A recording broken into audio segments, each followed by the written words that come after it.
रोजे की हालत में अगर कोई फिल्में देखता है, ड्रामे देखता है, गाने सुनता है तो इनका हुक्म क्या होगा, और रोजे की हालत में अगर कोई इस तरह देखता है तो क्या उसका रोजा टूट जाएगा? बड़ी अहम बात है, इसको खुद भी सुने और दूसरों के साथ लाजमी शेयर कर दीजिएगा।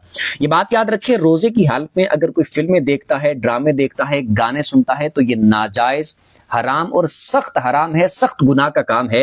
रोजा ना भी रखा हो, रमजान के अलावा भी अगर कोई फिल्में देखता है तब भी हराम है, ड्रामा देखता है, गाने सुनता है तब भी हराम है। अब रमजान के महीने में रोजा रख कर उस हालत में अगर कोई बंदा फिल्म देखता है, ड्रामा देखता है, गाना सुनता है तो उसका गुनाह जो होगा वो कई गुना ज्यादा बढ़ जाएगा। जिस तरह ये कहा जाता है कि रमजान का मुबारक महीना है, आप एक नफल करते हैं तो फर्ज के बराबर सवाब मिलेगा, फर्ज करते हैं तो यानी फर्ज अदा करते हैं तो 70 गुना ज्यादा सवाब मिलेगा। इसी तरीके से अगर कोई बंदा इसमें जुर्म करता है, अल्लाह की नाफरमानी करता है, गुनाह वाला काम करता है तो उसकी सजा भी कई गुना ज्यादा होती है, यानी उसका बवाल भी कई गुना ज्यादा होगा। तो रोजे की हालत में कोई बंदा अगर इस तरह का मामला करता है तो उसके रोजे की रूहानियत खत्म हो जाएगी।